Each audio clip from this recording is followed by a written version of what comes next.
cinched down tight over your ears. So take it away, Dave and Mickey. Hi-ho! Hey, this is Dave. And Mickey. And we are Shiny Side Out on WZZR, coming to you for Revolution Radio from Australia on revolution.radio, where it's home to fresh, believe it or not, unfiltered ideas and the conversations that go with them. That's a weird thing in this kind of day and age, isn't it? And you'll find those in the chat room. And you know what? At the website, you can get some great merch for yourself and help support the station. And if you can support the station just by sending a check through, or EFT, or I don't know, whatever, all the other methods, every method I think is supported. You can do that, or just get yourself something and help support the station's operation, because it's not free. There's servers in the cloud, believe it or not, and well, they have a monthly fee on them, and then there's licensing and a whole bunch of things. Right? They're certainly not free. Should I have said that? Unbeliever. Heathen. Blasphemer. Blasphemer. Yeah. Orthodontist. What? That's funny right there. This is show number, I think it's 605. Sure It is. Let's do that. Yeah. 5 and 600, I was expecting Mickey to say. I don't think it is, so I'm not going to say it. Well, I don't know. I have to go check the archives and then catch up with the numbering, but I'm advertising it as 605. 5 and 600. 600. There we go. Oh, yeah. You know, you can catch us live on air or online, because it's terrestrial as well. Online and anywhere, if you happen to walk around using an app on your smart device, which is really cool. But you know what? You don't have to do that. You can just put your feet up, sit in a rocking chair on your front porch, listening to a Grace Tabletop Digital Radio, tuning into Revolution Radio Studio A. Hello to everyone out there, or good evening, wherever you are. I think that's code for something. If you miss Solaris' show, well, it's okay, because you can jump into the archives for free. And tonight, our wonderful Solaris, who we follow every week, had Madeline Rudy on and Caroline Bell Tumblerty, and they were talking about anything. There was no restrictions tonight. So anything really means open topic, and they could have touched on many topics. Always a great show. It had been a while since they'd got the crew together because scheduling, reasons. And you know what? Since it's free to access the archives, jump into the archives, find something that is not kind of where your waking time is. Find another show and have a listen, because you might like another show as well. And if you've stumbled upon our shows, we also put them to YouTube, but YouTube tends to delete things, so I put all the deleted shows onto Rumble, and they don't seem to have a problem with it, even though all the claims that they've said that we've had and made are all completely false on YouTube. Every time we've been accused of something, it's been false, and yet you're talking to an AI, and you say, well, you know what, I've spoken to legal, they've listened to the show, and we didn't do anything. So, release the show and strike off the strike, delete the strike. And it's just like that. That does not compute. Do that, Dave. Guilty! Right? Yeah, can't do that, Dave. Sorry, Dave. Open a pod bay doors, Hal. You know I can't do that, Dave. Silent in space where no one hears you scream. Oh, that's creepy. Creepy. Do you know what's worse? Is if he was to whisper and say something, that's just, I can't unhear it, right? So thank you, Mackie, for not doing that. You're welcome. Yes. And yeah, anyway, so moving on. And I'm broadcasting out of dark and junk country. Mackie, where are you today? I'm in the country of the Direct people. And both of us, and independently and together, we pay our respects to elders past, present, and future. Oh, Mackie, you know what? I've had a lot of conversations in the last week with people who are just turning to me for advice. What should I do? And I said, what do I work at Bunnings? Ask yourself, what would Jeeves do? What would Jeeves do? So what do I work at Bunnings? I don't know everything. In which regard? You've got your one question. I'm a hermit. I live in a mountain, kind of, and you've trekked your way to me, and now you've asked me a question. What do you need to know? And I'll give you my personal opinion, but it's not your instruction, right? And they go, "Oh, the world's gone mad." I go, "Well, if you haven't been following it, it's certainly been trending that way for some time." All right, so you gave me a statement. Is there a question? What should I do? Well, you know what? In an emergency, why don't you just get a go bag ready? What's that? I don't know. Look it up on the internet. But I'm asking you. All right, so have a small supply of food and water. Each person in your house must have one as a backpack ready to go. That's why they call go bags. You just pick it up and leave. Have a plan. If you're not in the same location, have a plan to meet somewhere.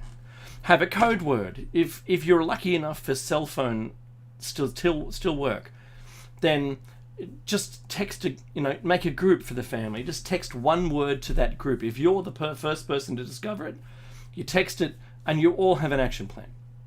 Do that. If there's no cell phone activity, have a plan that says if there's no cell phone activity, then this is what you should do. If you're all separated from each other, then you have a meeting point. Yeah? If the only way you can contact someone is by terrestrial phone, then make an out-of-state contact that person to contact. It's really simple. These things it's not rocket science, right? You want a couple of days at least, and don't eat all the food in the first hour and go, "Oh, I was so hungry." You only need little tiny things to eat. As long as your stomach is still receiving food, it's okay. But once a day, right? Not a bag of M&Ms, eating one per day, right? Mm-hmm. You're probably better off with Smarties because they melt in your mouth, not in your hand.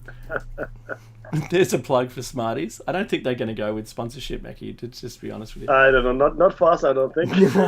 No, that's right. Mm-hmm. Well, you know what? If they were included in as a go bag, because that needed sugar is probably a good thing, right? Yeah. Okay, Smarty people, you heard him here. Come on, put your money where your mouth is. Put all your money. Put all the money there. Sponsor us. Yeah, we want a full-time gig.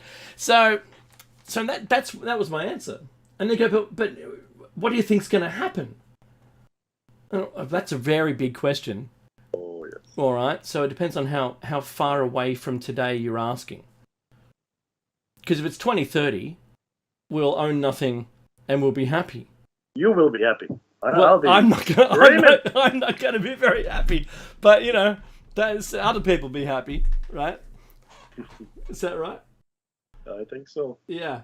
Because the WEF and the UN have now signed a charter for the 2030. Did you know that? Yes. For the Great Reset. No, yeah, well... They've signed a charter, Mickey. It's signed. They also signed the Declaration of Independence. Many things get signed in a day, Dave. I'll be honest with you. What it does do, it declares a certain intent, okay? So, yeah, that's right. Fair enough. Having said that, though, it's a fair whack off, and I just... Again, it all depends on how things are going between now and then, and really what COVID does to us, what the vaccines do to us, the ongoing financial crisis. That's right. The few of us. Well, and then of course, there's potentially a big game changer in this particular framework, which is of course the unfolding situation Yes. in the Middle East. We'll That's talk about correct. that in a second, though. Hmm. So depends, Dave. Depends. Well, see, that's what I said. And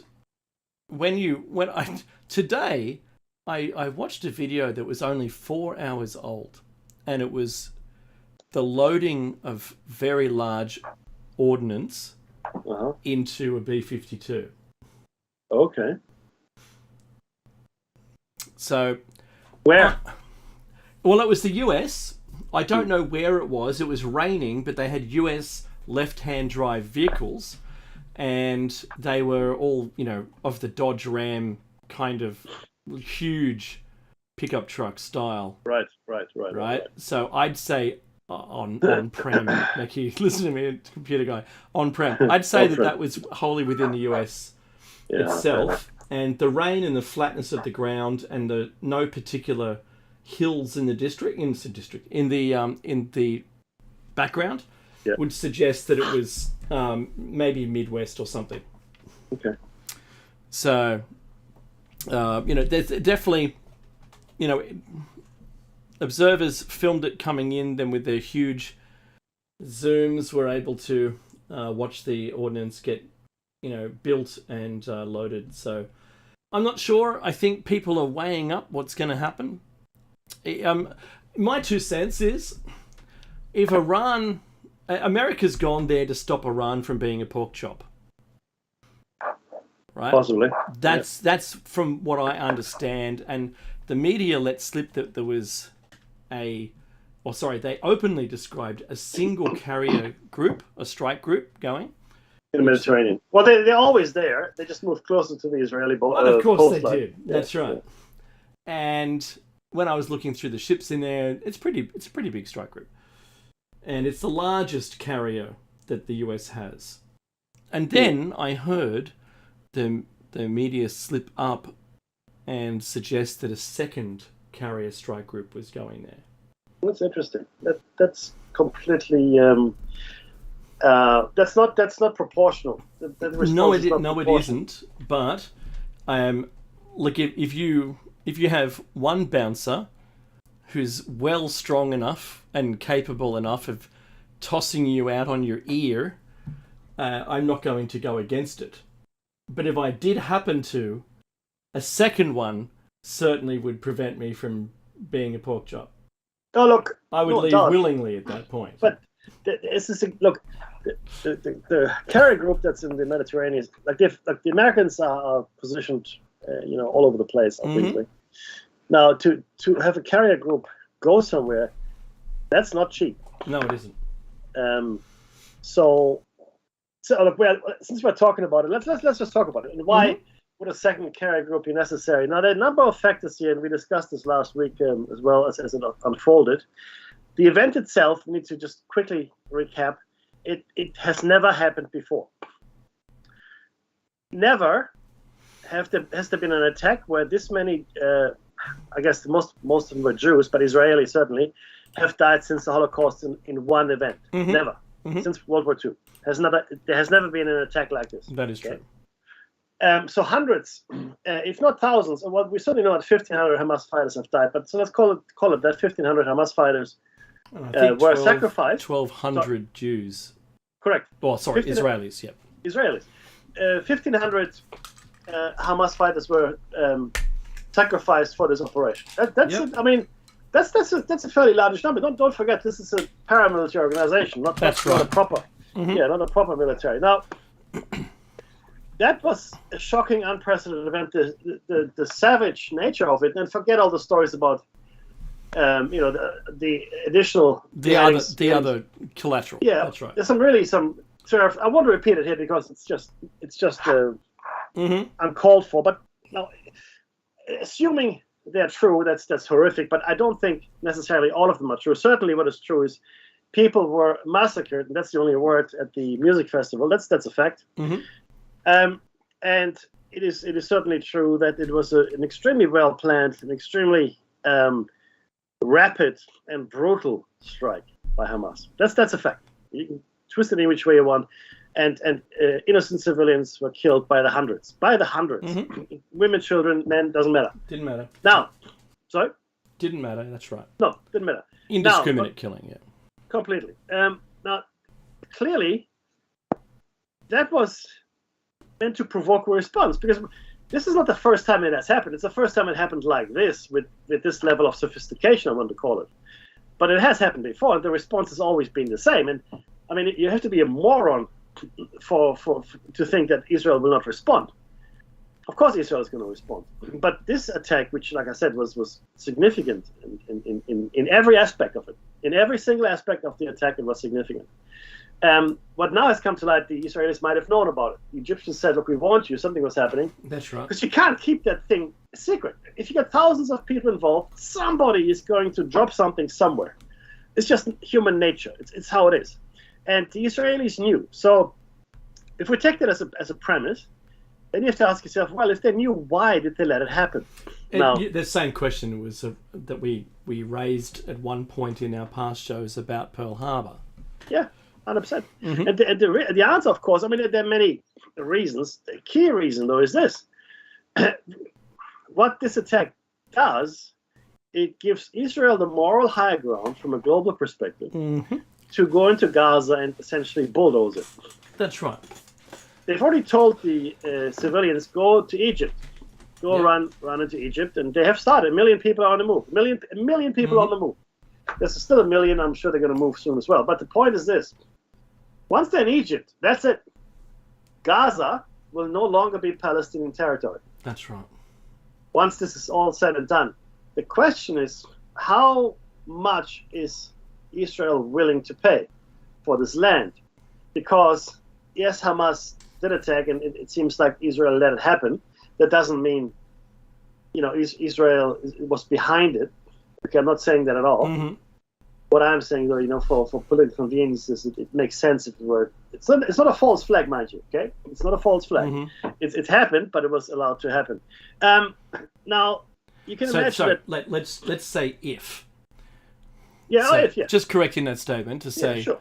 But if Israel knew, then it appears as though they might have let it happen. Yeah, and further now, Hamas would have done this, as they did, and like I said, fairly sophisticated. They would have prepared for the blowback, Mm-hmm. which means, of course, they would have expected Israel to come into Gaza and do whatever they need to do, right? So, what will happen once they're inside Gaza? Now, Gaza is heavily populated. It's a fairly, I guess, urban area, if you will, for most of it. Like they've got, like I said, 2 point something million people living there. So it'll be a bloodbath. But more than that, let's say not all civilians get out, for argument's sake, Mm-hmm. which puts hundreds of thousands of civilians in peril. Hundreds of thousands. If those operations went ahead, and if you can't control bombs, once they explode, they explode. If you're in the way of the bomb, that's just too bad. But if you kill thousands, tens of thousands, and God forbid, hundreds of thousands of civilians, I'm not entirely sure that Hezbollah or any of the other adversaries of Israel's could stand still or be quiet or do whatever. Then you have to look at who's supported by whom. So Iran supports Hezbollah. Who is Iran supported by? Russia. Yeah. Syria might, try to get involved. Oh, what will China do? I have no idea. Pakistan, what will they do? It will be. It is not, but it will be turned into a religious conflict, which it isn't. That's right. It is not a religious conflict. You have to understand this. This is not Jews against Muslims. This is Palestinians against Israelis. And there are Christian Palestinians, there are Muslim Palestinians, there are atheist Palestinians. Same with Israelis, right? Yes, the majority religion of Israel is Judaism, but so what? So what? It doesn't, in the scheme of things here, that doesn't really matter anymore. What matters is you've got 2 players pitted against each other, and one wanting statehood, and the other, wanting to keep their statehood. Mm-hmm. So it's a really complicated situation. And the problem is, what will the others do? Can we sit by and watch potentially thousands, tens of thousands of civilians being killed in this conflict? Is this something that the community, the global community, can swallow? Now, Right now, Israel has the moral high ground, unassailable, absolutely. Right, and that's really something they can squander fairly quickly, just like the Americans squandered the goodwill after 9/11. No, they did. Yeah. So I'm sorry, that just slipped out. Meki, Israel has done a leaflet drop. It's like a bumper sticker campaign. Yeah. Get out. And they've marked where they should get out to. At least the south, get out of the south, right? Or the north, whatever it is. So they've provided instructions. It was a massive drop. You can only imagine that there's still going to be people that just don't care, right? Yep. There will be collateral damage, and how much of that can be withstood to still allow Israel to have that moral high ground? That's the question we're raising, and I believe it's a good question. And for those countries that already hate on Israel, what is it going to mean for them? And I think that's where the US might of the US and their puffy chest, and you see, inflated arms out there in their ships is going to hope to have an impression. This is where it gets interesting, though. You see, okay, so the US is already stretched by supporting the Ukraine. So the Ukraine is eating up hundreds of millions, if not billions of dollars, right? And Biden has promised more money, etc., and off it goes. Right? It's seemingly to no avail because there seems to be stalemate between the Russian and Ukrainian forces. Amazing in and of itself that Ukraine did that, but that's where we are. So the question now becomes, how much more is America able to afford? That's right. We just averted a crisis again where it almost came to a stalemate and the government was going to be shut down. I don't know if you remember this, guys. That's right. Just now, and in fact, it cost the speaker his position. That's right. America. Speaker of the House. So, yeah, if more money goes out here now, let's say there's a conflict in Israel that in Gaza that requires more money, more American money to go into Israel for argument's sake. Then the question is, well, how much more can the Republicans stand? Because it's the Republicans. They're fiscally very conservative. Meaning they don't want to spend too much money if they don't have to, which is fair enough, right? And you have to ask yourself, well, because there's only one thing that keeps war going. The lifeblood of war is money. That goes all the way back to ancient times. Okay, the Roman Empire couldn't have undertaken its campaigns hadn't it been for the gold they had plundered everywhere else. In fact, but once you run out of that, you've got nothing. But that's it. In fact, when Julius Caesar declared himself emperor, all his opponents, including Brutus, went to Asia Minor, trying to raise taxes in the cities, which later became the East Roman Empire, right? And they raised money to pay their armies, essentially. Now the whole venture failed miserably once they were defeated, and then Brutus was killed. Anyway, the point is this: if you don't have money, you can't conduct a war. It's that simple. Bring on the digital currency, Mac. You can just type it in, no one cares anymore, right? Oh, look at that! I've got all the money in the universe! In the universe? Oh, I've got all of the new decided money, yes. So, so as thin as you could possibly make this, like spreading Vegemite too thin for some people who don't, you don't eat it like chocolate, right? And for an Australian, that's just too thin. I can't help it. I always say when I'm getting a Vegemite, toast or Turkish, I always say lots of butter and lots of Vegemite, please. And then they do it like I can barely taste it, Mackie. If the current fighting military gets too thin across the globe, and this is something, Mackie, you and I have spoken about in the past, and it is who is going to start game on in their little region. Oh, absolutely. 100%. And to whose advantage? Who's sitting in the corner, quietly, just watching it all with popcorn, waiting for their moment to shine? because Yeah. their plans can't go now, and they couldn't go yesterday, but Yeah. maybe it's tomorrow. Maybe it's in a month's Maybe. time. Maybe Maybe. it's when everyone is now, they've lost their, I don't know. If there was some kind of big war going on, if this escalated, and if Iran got into it, the US is now against Iran, then it's another proxy war now, a US versus Russia kind of thing, right? You might see North Korea. Well, they're busy over there, right? Woo! It's our time.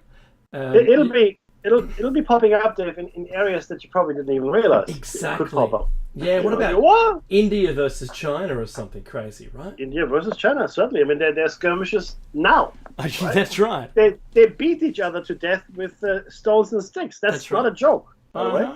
Mhm. That actually happened. And That's the same Kashmir. goes for Kashmir. Look, Yeah. Kashmir is a beautiful place, right? And it's extremely contested because of its fertility, etc., etc.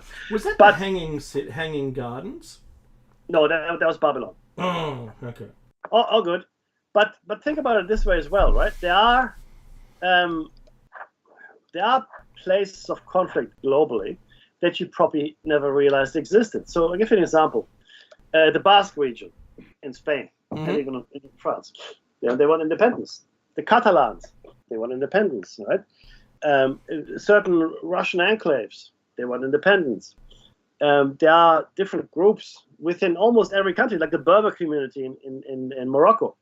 They probably want independence.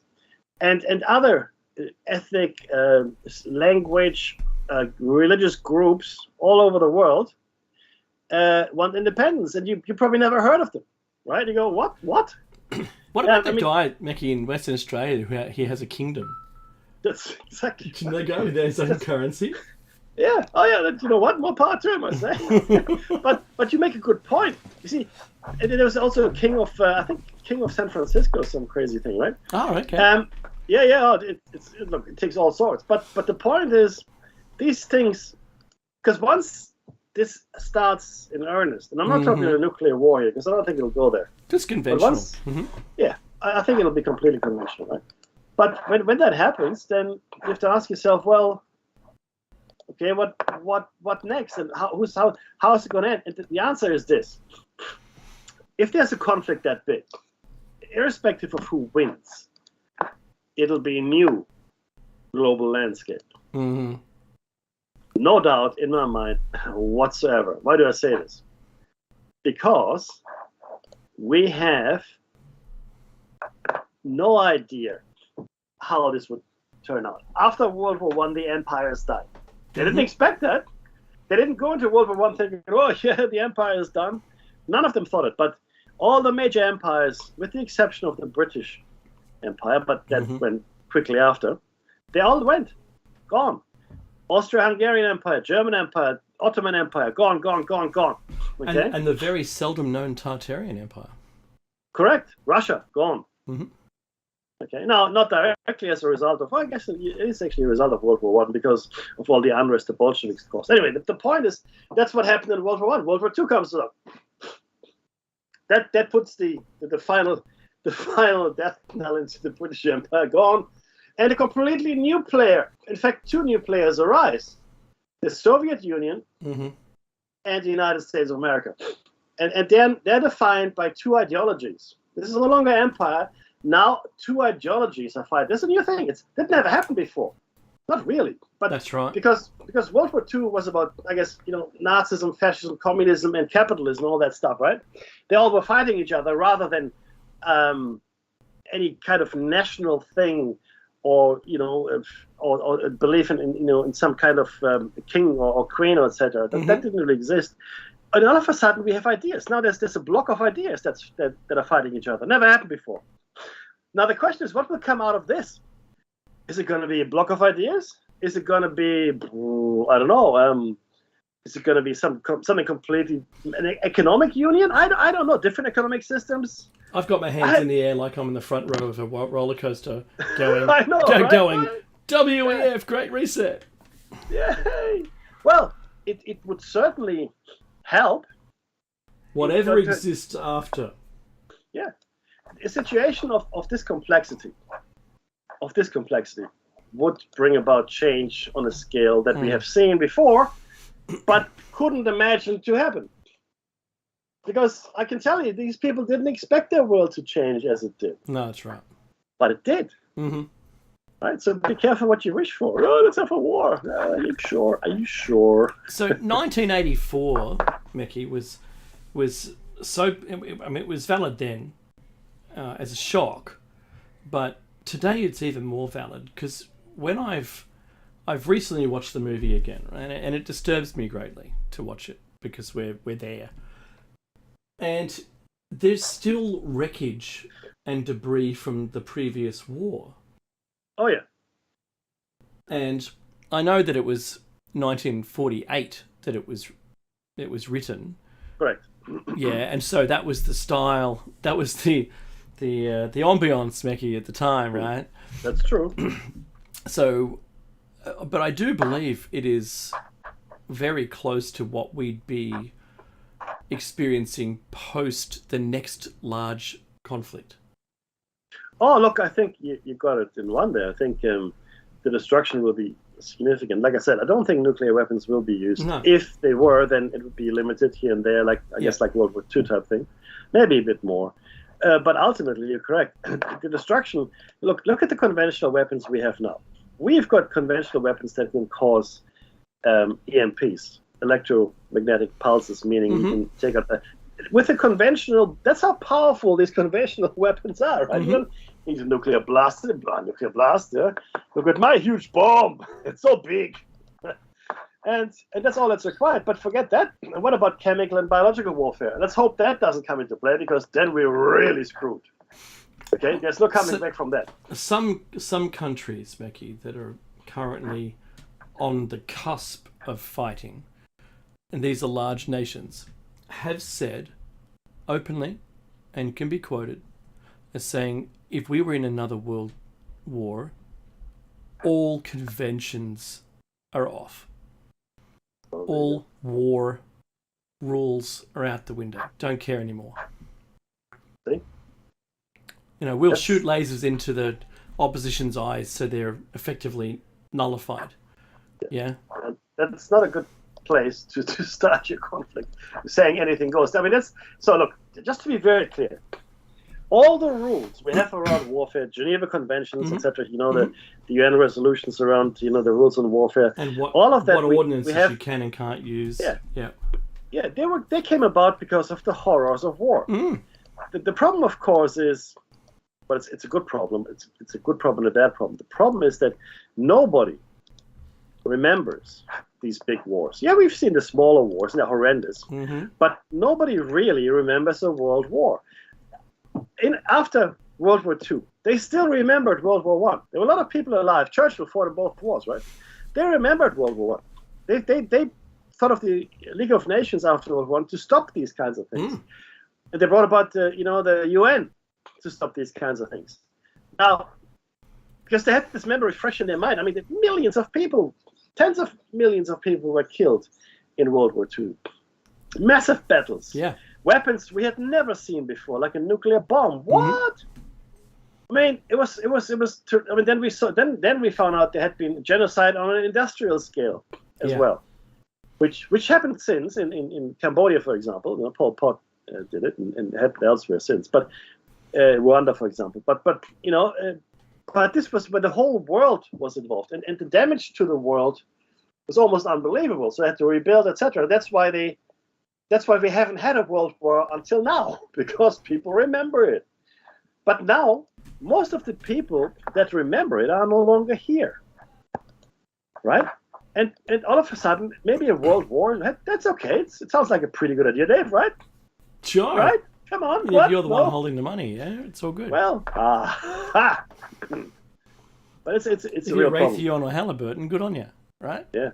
Yeah. And still we act as though it couldn't happen. We worry about completely unimportant stuff. I mean, it's astounding. I like you. I speak to people, and I am worried. I'm not running around telling everybody all day long, but I am worried about what's going to happen, and it doesn't register on people's radars at all. Because it's just What do over you there, mean? Mickey. I'm seeing on the TV. It's not here. Yeah, what are you talking about? Mm. It's over there. It's how can it?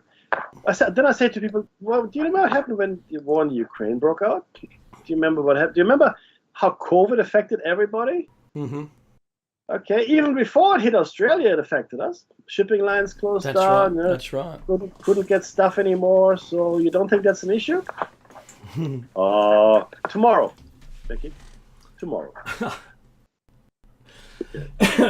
So, in my advice to people, apart from the go bag, I said, well, just stay tuned to what's happening Yes. and make your own mind up about where it's going and who the players could be.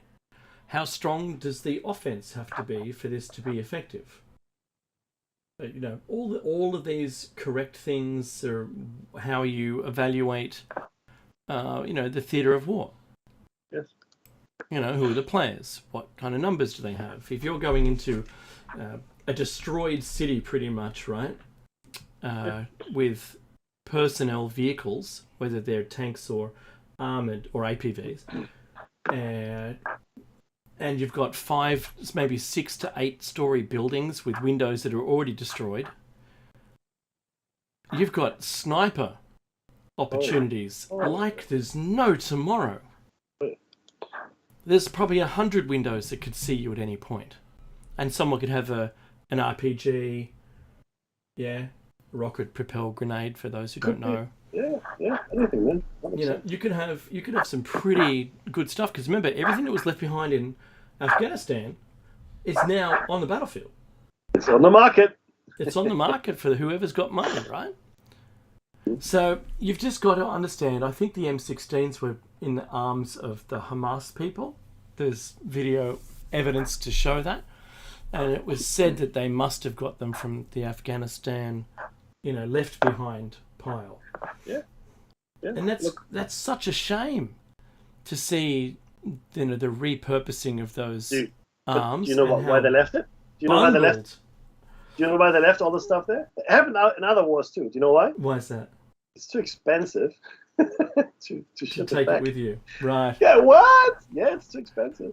It is too. It's too expensive. So, okay. Not only that, but think about it this way. So it's old ordnance, old weapons, etc. So you know what? We've got to buy new stuff anyway. Mm-hmm. So might as well just leave it. It costs to transport. For the transport cost, I could buy new stuff. Thank you very much. That's right. Okay. Oh, that makes a lot more sense, Bob. Well, what about the other stuff? What about having weapons there? Oh, you worry too much, Bob. Just don't look back. Just don't look up. Don't look up. Don't look back. Where am I looking? In front of you. That's it. Don't look. Head down. Hey, head down. Head down. So, with how fragile I think our international communications are right now, our geopolitics, I wouldn't blink an eye if we saw those peripheral conflicts begin in the next couple of weeks. Because how long do you think, Mackie, if Russia thought they could take, what was that town again, overnight, right? If they thought they could take that in Ukraine, and they were wrong, then an overwhelming show of force could also mean an overwhelming casualty rate. Do you know what I see? This is what I see. I see the breaking up of India. Okay, oh, wow. Because India is absolutely, it's divided. North, south, east, west. Well, no, actually, into I guess even within the provinces or whatever you call it that they have there. I mean, they're fighting each other. They're horrendous. I mean, it's a terrible thing, and some are favored, others are. And this might actually break up along religious lines, believe it or not. Christians, Hindus, Muslims. Sunnis and yeah, all of that. But so India could be facing a serious trouble if the global order was disrupted. Disrupted, rather. Because that's the only thing keeping it together. Well, yeah, kind of. Yeah. Mm-hmm. And it's the same with China, believe it or not. I mean, it's not just Taiwan where there's an issue. Okay, the Uyghur problem is there as well. But there's not just one minority in China. There are scores and scores of different ethnic groups, languages. China is extremely diverse. Okay, it only appears uniform to outsiders, but they're all very different from each other. let's not even get started on Africa here, right? Oh, yeah, I know, right? And then But their America- leaders are already talking about one Africa. Yeah, well, yeah, yes. Now, it'll go both ways. Is my prediction. Mm-hmm. They will be trying for an African Union, which I think is a great idea. But I think Africa within itself is so divided that yes, this might happen. But I also think we will see more fragmentation as far as national entities is concerned. North America and certainly the United States of America, if things are going poorly, right? If you're not winning wars quickly and such, things go poorly. I can see secession. I can see Texas has got its hand up. Well, Oh, I think Texas, Mr. Cutter! yeah, California certainly, right? Yeah. I mean, there's a lot of probably Arizona, New Mexico. Look, there's a lot of, and just look how they vote as well, right? You have to look at how people vote, Mm-hmm. and let's say, maybe Donald Trump gets into power next year, for argument's sake, right? And this conflict will still be going by the way. So the question then becomes, well, what happens then? Is he gonna withdraw? How is that going to affect it? Well, if Biden wins and he doubles down on his war, Oh, yeah. that will definitely. And let's say Donald Trump loses, for argument's sake, right? Mm-hmm. He runs, he loses, and he says, "You stole the election. We are engaged in a number of wars. Over here, we send money, okay, and over here we're sending actual troops to help, etc., etc. Why are we there?" And a lot of Americans will go, "Why are we there?" Mm-hmm. Okay? And honestly, well, they're not wrong, really. Right? I mean, America only took on this role after World War II. Before that, America didn't really have an interest. In fact, they didn't want. No. They declared that they weren't getting involved in any wars. That's exactly right.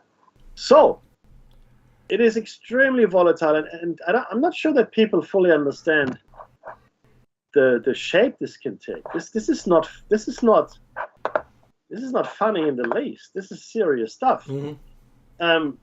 These operations the Israelis are gearing up for, and to be honest, this is what look. In order to avert this, my advice would be not to go in hard into Gaza. Don't be surgical.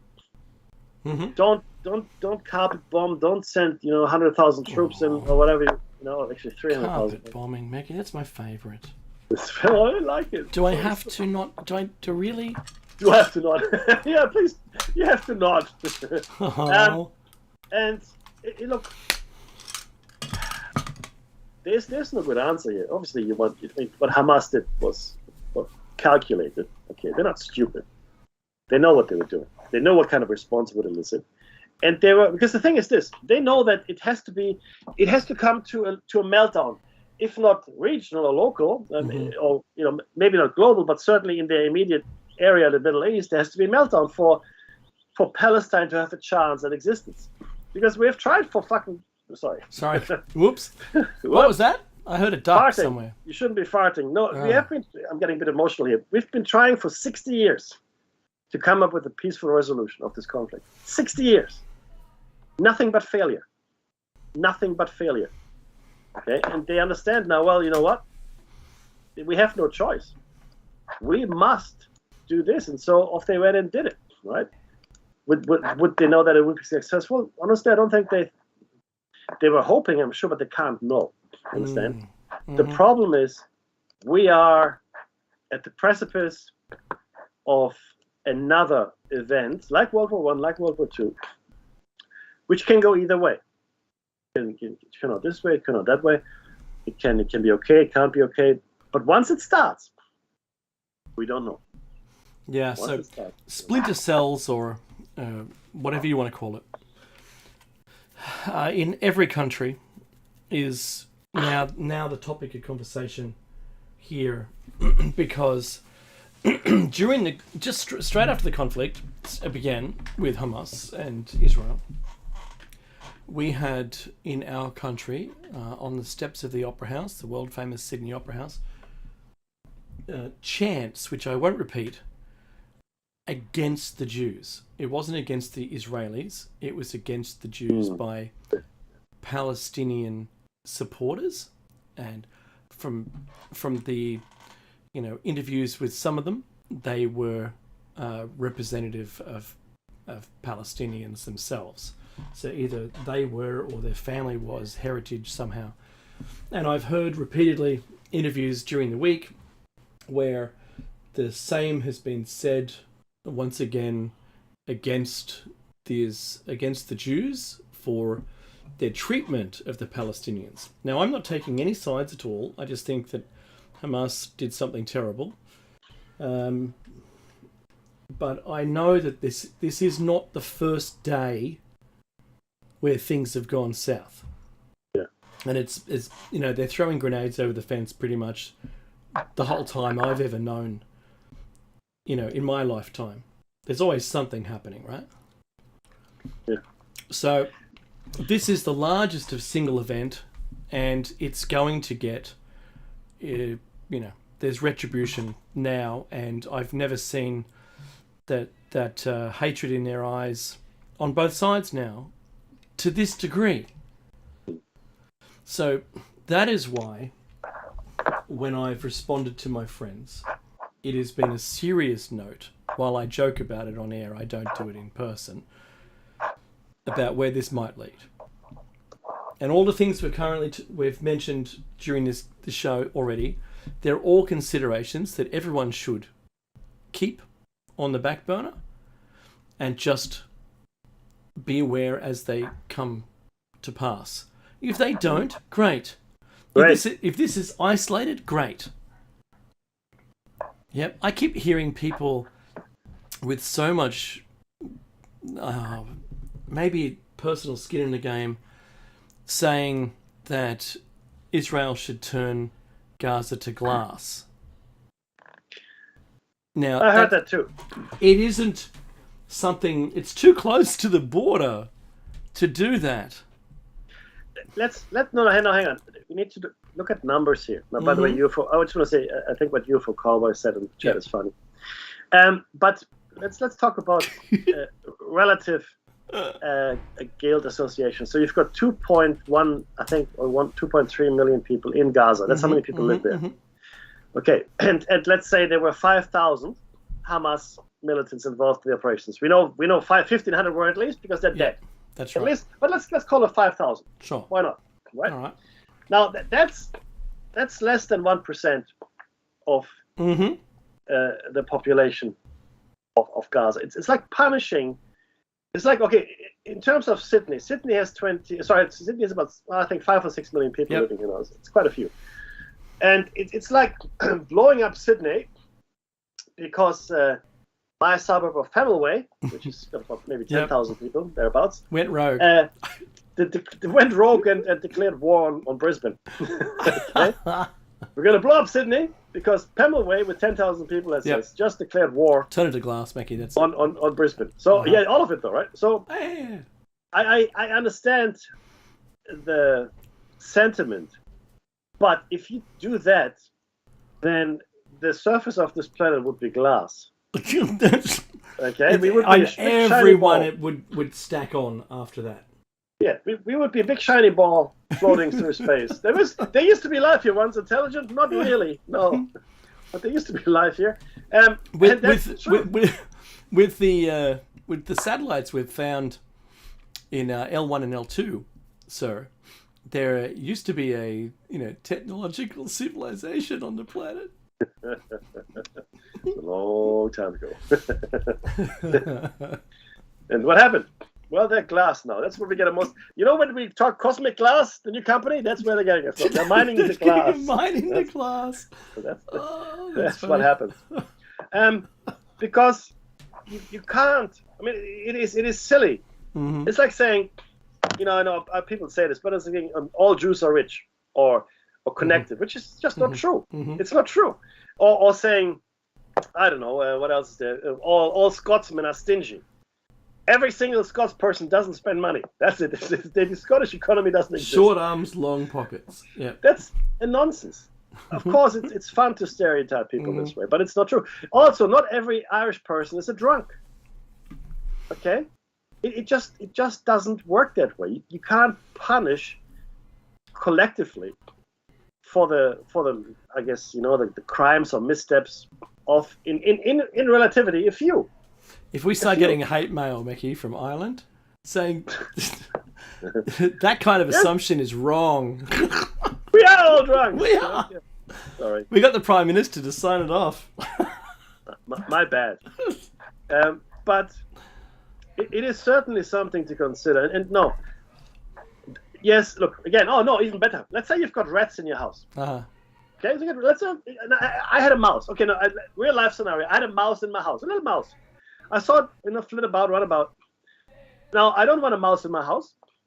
I sound like Dr. Zeus. But there was a mouse in my house, and his name was Klaus. And I could have to burned. get this one through. I could have burned down my house to get rid of the mouse. Yes. I did not burn down my house to get rid of the mouse, Klaus, because that would have been insane, right? But it would have done the trick. I could have burned it down, and the mouse got nowhere to go. So what I did, I called the pest control people, and they did whatever they did, and now I haven't seen the mouse. Well, Okay? they sent Klaus the mouse. They sent Klaus the in mouse your out of the house. Yes. A text message saying, "Look, would you mind leaving to go next door?" And he goes, "Yeah, sure." Now Rouse the louse lives in the house of Klaus the mouse. And and I'm wearing a blouse. Too much, maybe. But my point is, proportionality Yeah. is important. If somebody looks at you funny in the street, you're probably not going to chop their head off. Probably not. I'm just Not spitballing today. here. Not today. Right? Not today. No. If but this is actually going to a much deeper problem that we're having in society right now, like road rage and things like that, right? Where people are in fact completely overreacting over the smallest things, right? Maybe that's like a trend. I don't know, Dave. No, I kind of think that's the whole thing, Mackie. Just like that episode of Voyager. Yeah. I think we're at a time where everything's setting us off. That Yes. comfort zone that we used to have where we were actually happy Yes. is not now. You take a No. photo of something, you put it onto to social media, and you hope people like it. If they don't, you're sad. Very Hang sad. on, but you were at an event. Shouldn't that have made you happy being there, Well, rather than someone saying, "Oh, that was awesome that you were there," right? Or by hitting like. That is it. No, you should. I think we've kind of lost our ability to understand what good is. I agree. I think you hit it on there. And not just good, but good for us as well. You're right. The event, being at the event rather, that should be the thing. Like I remember I used to go to parties, or I used to go to a nice restaurant. I had a nice meal. That's right. And I ate a nice meal, and I go, "What? That was a nice meal. I'm full. I had a nice meal. I had a good day." Now, I take a picture of my nice meal. I talk about my nice meal. I put it up on my social, whatever. And then if people don't immediately respond with, "Oh my God, that's so amazing! You're like Jesus now. Lucky You're Jesus." Yes. And if you don't get that, and there's actually this orders now That's that right. we have discovered around this. If you don't get that instant gratification, the social, I guess, it's a validation that you're getting, right? An acknowledgement. Yes, and I exist. I matter. What I do is important. People are looking at my stuff and they're liking it. Hurrah! Welcome social scoring. And don't worry, China is already on the way. They're way ahead of us there. Well, they're way ahead of us. So, Mickey, with 1 minute left, I just want to say yes, and that's exactly where we're at. And how we got here, we can only blame the Zuck for it, because his was the first of the platforms to introduce the like button and to assist us in our decline of liking things ourselves. You're right. Personally. You're right. Being there in the moment for yourself. And just knowing, being thankful for what you've got. And where you are and what's going on. So look, the music's going to start any second. Thank you for listening to at least the first hour. We're going to come up with another hour in a minute. And if you're watching this on YouTube, there's another show. There's another YouTube just for that. But there's a short little break. We'll introduce a brand new video. Do like and subscribe, share it with the people, and try and get the word out of this show. Thank you very much. See you in a really short while.